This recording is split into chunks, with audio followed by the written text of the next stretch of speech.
Welcome back to our mentoring show, brought to you by Happiest Future Group. I'm your host, Will, and every Thursday we'll spend just 10 minutes together, short, sharp, and straight to the point.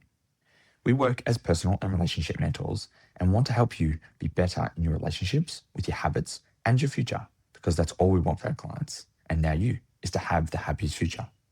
We also do money coaching and provide financial education that we discuss on a Monday with our money coaching show.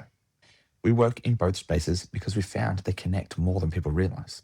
If you'd like to learn more about us, go to our website, happiestfuturegroup.au. You can send us an email, book a discovery call via the link on our homepage, because we'd love to hear from you.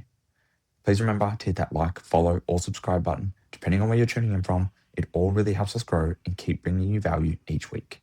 Today, I'm just going to talk about how you can actually check in with yourself properly.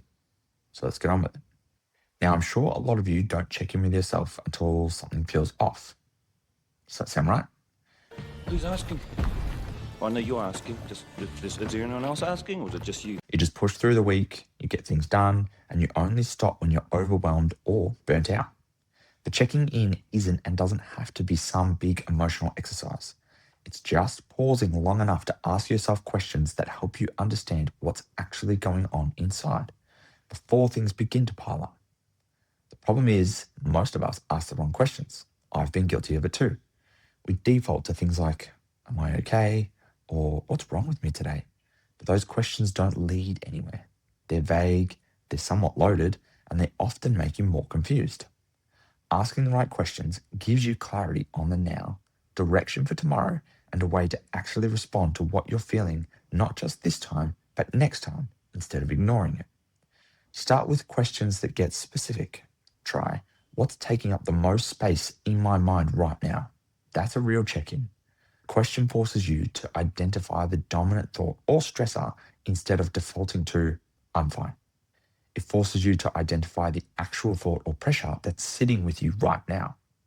I typed your symptoms into the thing up here, and it says you could have network connectivity problems. Once you name it and openly speak about it, it becomes something you can work with instead of something that silently controls your day. Then ask, what do I need more of today? What do I need less of? Not tomorrow, not next month, just today. This turns your attention from feelings to action. Maybe you need more structure, more quiet, more honesty. Maybe you need less rushing, less people pleasing, or less distraction. The right question pulls the answer out of you. You can also ask questions that challenge your automatic responses. One that can help this. Is this feeling coming from what's happening right now or from something else? Often we react to today with emotions borrowed from last week, last month, or just an old emotion or pattern we haven't addressed yet. It's often accumulated stress from before. Knowing the difference helps you respond instead of overreact, which is a big thing our clients talk to us about, feeling like they overreact in situations that they wish they hadn't. And here's one final question. What is one thing I can do today that would make everything feel a little lighter? You're not trying to fix your whole life in one moment, you're just looking for the smallest meaningful shift. And if the answer is nothing, then that's information too. It tells you your capacity is low, and that awareness helps you adjust your expectations for the rest of the day. Now, once you start asking better questions, the next part is giving yourself the space to actually hear the answers. Most people try to check in with themselves while they're doing 10 other things: driving, scrolling, cooking, walking into work, dealing with the kids. But you can't tune in properly when your mind is split in 100 different directions. If I keep my body moving and my mind occupied at all times, I will avoid falling into a bottomless pit of despair. A proper check-in just needs a pause. Not a long one, not a deep meditating, sitting on a mountain pause, just a moment where you're not multitasking. Even 30 seconds where you can stop and focus on nothing else at all, but the questions you're asking yourself. Because when you multitask, your brain gives you the quickest answer, not the truest one. It gives you whatever is easiest to grab so you can move on quickly and get back to whatever you're doing. Often, you'll get the most dramatic feeling or the loudest fear as a response, not the real root of what's happening. A pause lets your mind settle long enough for actual clarity to show up. That pause can be simple. Sit in your car before you turn on the ignition. Stand in the kitchen for a moment before you start cooking. Close your eyes in the shower for 10 seconds even. Or This is a common one. Put your phone face down. You don't need a ritual. You just need a full stop, even a tiny one. Just nothing else competing for your attention for just a moment. That separation is what lets you check in without noise, without rushing, and without defaulting to autopilot. And the pause also helps you separate real feelings from the reactive feelings.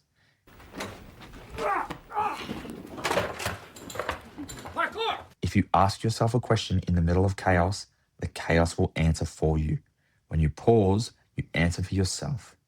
Clients always tell us they didn't realize how much multitasking drowned out the internal world until they stopped for just 10 seconds. It's not the length of the pause that matters though, it's just the quality. A clean moment of presence gives you far more truth than an hour of half listening to yourself while doing everything else. Once you've learned to pause and really hear yourself, the next step is tracking and reflecting over time. Checking in once isn't enough. Feelings, stress, and patterns don't exist in isolation. They build, shift, and sometimes hide until you look back over a period of days or weeks. Tracking gives you a clear view of what's consistent, what's situational, and what's just noise. Start simple. Don't worry about making it perfect. A journal, a notes app, or even a small notebook will work completely fine. Each day, just jot down a few lines of what you felt, what you appreciated, and what took up mental space. I mean, who says exactly what they're thinking? What kind of game is that? What the answers to your key questions were even. Over time, patterns will emerge. Maybe you notice you've always drained on a Monday, or certain tasks consistently spike your stress. Maybe the small things that irritate you the most are reoccurring, or you see that certain moments actually give you energy and clarity. Reflection isn't about judging yourself. It's just about reality, unfiltered. Weekly or monthly, take a moment to review your notes and look for trends. Compare your answers and, if any have changed, celebrate the small wins if they have, but recognize the repeat challenges if they haven't. This reflection helps you connect cause and effect, which actions or situations consistently improve your mood, focus, or energy, and which ones deplete them. You will find that seeing patterns on paper make decisions easier. Instead of reacting emotionally in the moment, you can anticipate challenges, adjust routines, and make choices proactively. It's like having a map of your internal world. You can plan your days around your energy, not against it. The small pauses, the honest questions, and the careful noting of what happens each day will add up.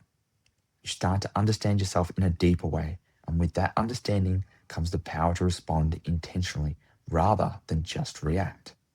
That's all we have for today. We hope it helped you in one way or another, and you were able to take even just one small thing from this episode. Just remember, the happiest future isn't some distant dream. It starts with the steps you take today. Before we officially sign off, just a quick reminder. Any and all content produced by Happiest Future Group is intended for educational and entertainment purposes only and does not constitute personal, financial, or life advice. All information provided is general in nature and does not take into account your personal circumstances. Before making any decision or taking action, you should consider whether the information is appropriate for you. We're here to share what's worked for us and our clients and hopefully give you some tools and ideas to try yourself, but nothing here replaces your own judgment or professional advice for your situation. Finally, if you've enjoyed today's episode and would like to learn more about us, go to our website, happiestfuturegroup.au. You can send us an email or book a discovery call via the link on our homepage because we'd love to hear from you.